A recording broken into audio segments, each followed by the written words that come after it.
Los Santos isn't broken. It's working exactly how it's supposed to. Every robbery, every deal, every badge, every campaign, they're all pieces of the same machine. You think Franklin climbed out of the hood, Michael escaped his past, and Trevor carved out his own empire because they hustled hard? They did. But the city let them because chaos keeps the gears turning. Corruption in Los Santos isn't a flaw. It's the foundation, and it runs deeper than you think. Layer 1, street gangs and turf control. Start at the bottom. The Ballas, the families, the Vagos, they're not just colors and corners. They're the city's oldest economic engine. These crews have been running South Los Santos since before Franklin was born, and they're still here because someone wants them here. They move weight, they tax the block, they keep entire neighborhoods locked in cycles of violence and poverty. Franklin grew up in this. Stretch and Lamar are still in it. The system doesn't want them out, it wants them contained. The gangs think they run the streets, but they're just holding territory someone else designed. LSPD doesn't shut them down because they can't. They don't want to. Gangbangers keep property values low, keep gentrification slow, and keep the prison industrial complex fed. Every drive-by is a statistic. Every corner is a reason for more funding, more surveillance, more control. The families in Ballas have been at war for decades, and no one with real power has ever stopped it. They profit from the fight. Street-level crime is the entry fee to Los Santos. It keeps people desperate, keeps them moving product, and keeps law enforcement justified. The gangs think they're building empires. They're building cages. Layer 2. Crooked cops and the LSPD. Move up. The cops aren't keeping the peace. They're managing the chaos. LSPD is riddled with dirty badges, and it's not a few bad apples. It's institutional. Officers shake down dealers, pocket evidence, tip off rivals, and execute suspects on sight. They operate with impunity because the city needs them to operate with impunity. If law enforcement actually worked, Los Santos would collapse. Franklin, Michael, and Trevor deal with corrupt cops constantly. Officer Tenpenny isn't canon in V, but his ghost is everywhere. FIB agents like Steve Haynes and Dave Norton flex federal badges while running black ops, torture, and cover-ups. But local cops are just as dirty. They're just quieter about it. LSPD patrols South LS like an occupying force, not a public service. They're there to contain, not protect. And then there's the money. Civil forfeiture, under-the-table deals, protection rackets for dispensaries and gun runners. Cops in Los Santos treat the badge like a business license. They're players in the same game as the families in Ballas, just with better PR and qualified immunity. The department covers for them because exposing one dirty cop means exposing the system. So they don't. They promote them. Corruption at this layer isn't about individual officers going rogue. It's about a police force that exists to enforce the hierarchy, not the law. Layer 3. Organized crime and corporate fronts. Now we're in the real money. Street gangs hustle thousands. Organized crime moves millions. Madrazo, the Triads, the Lost MC, the O'Neill brothers, these are not corner boys. They're running entire operations. Meth labs, gun trafficking, money laundering, contract killing. And they do it through legitimate fronts. Car washes, bars, nightclubs, construction companies. Every business in Los Santos could be dirty, and half of them are. Martin Madrazo runs his empire out of a mansion in Vinewood Hills. He's connected to politicians, developers, and enforcers. He's untouchable because his money is clean, on paper. His wife's affair with a tennis coach is a bigger scandal than his cartel ties, and that's not an accident. The system protects men like Madrazo because they grease the wheels. He pays the right people, funds the right campaigns, and keeps his violence selective. Trevor's operation is smaller but just as embedded. He moves guns and crank out of a trailer in Blaine County, but he's got buyers in the city, contacts in the docks,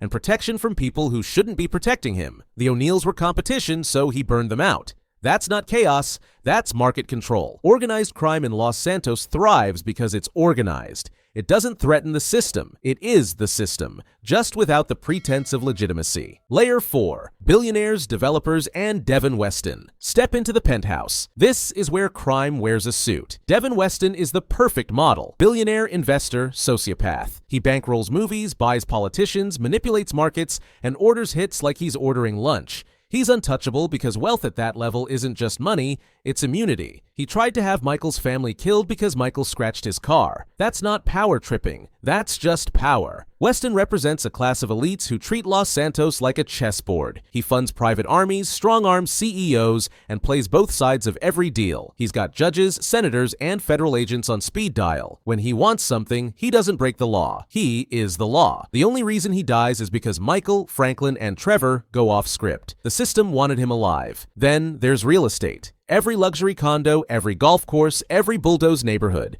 It's all controlled by developers who work with people like Weston. They buy land cheap, displace communities, and flip it for billions. The corruption isn't hidden. It's public record. But no one stops it because everyone's getting paid. City council approves the zoning. Banks approve the loans. LSPD clears the homeless camps. It's a closed loop. This layer isn't about crime. It's about who gets to define what crime is. Layer 5.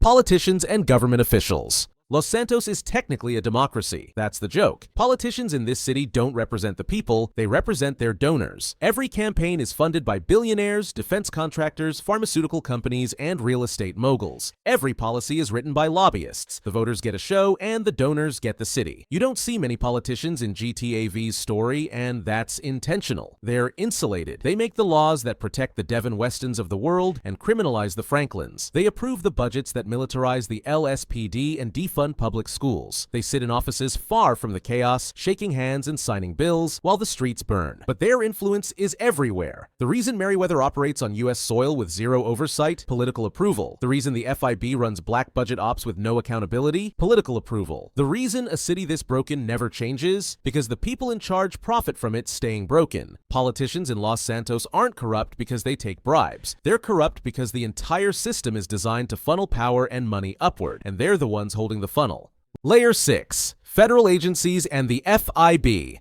Welcome to the deep state. The FIB and IAA aren't law enforcement, they're power brokers. Steve Haynes is the face of it, a federal agent who tortures suspects on camera, stages false flags, executes rivals, and does it all under the banner of national security. He's not a rogue agent. He's the system working as intended. The FIB in Los Santos operates above the law because they write the law. They blackmail Michael into running heists, manipulate Trevor into doing their wet work, and use Franklin as a pawn. They fund terrorism to justify their budgets. They assassinate whistleblowers and call it patriotism. They answer to no one because no one can touch them. And then there's the IAA, their rival agency, equally dirty, equally untouchable. The two agencies spend more time sabotaging each other than protecting the country. They're not interested in justice, they're interested in control. And they've got it. Every surveillance camera, every phone tap, every black site, they see everything. And they use it. This layer is where corruption stops looking like crime and starts looking like policy. The FIB doesn't break the rules. They decide what the rules are, who they apply to, and when they matter. Michael, Franklin, and Trevor only survive because they're useful. The moment they're not, they're ghosts.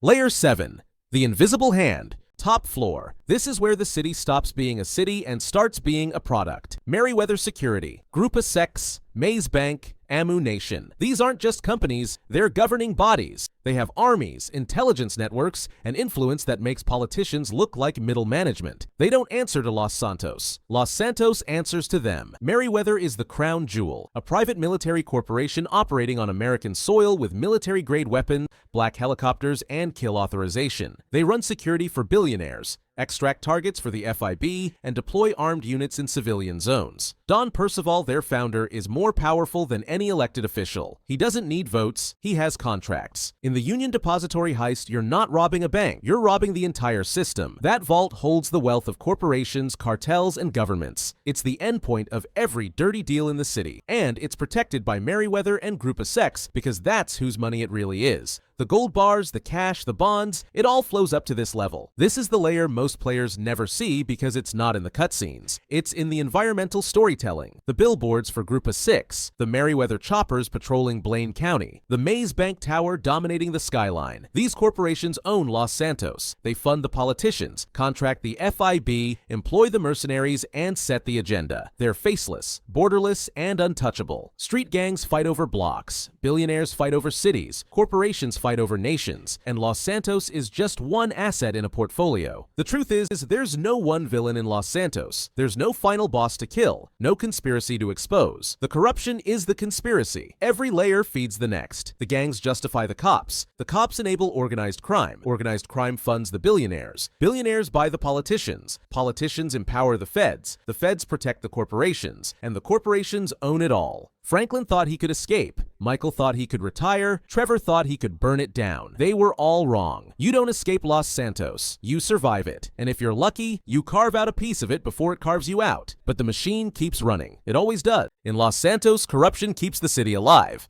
But betrayal? That's what tears it apart. Watch next. The 7 Levels of Betrayal in GTA History.